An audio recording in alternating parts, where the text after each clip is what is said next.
আরে ঘরে তো টিকিট খেলবো আজকে।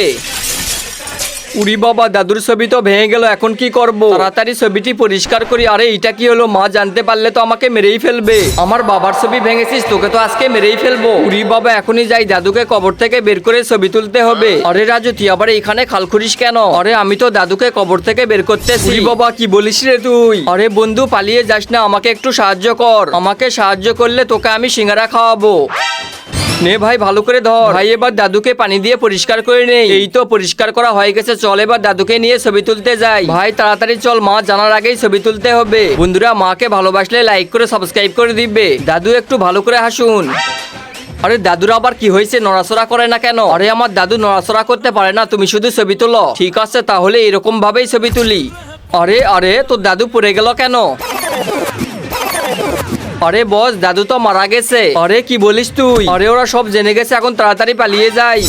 আরে তুই এখানে বসে সিঙ্গারা খা, চল ভিতরে চল।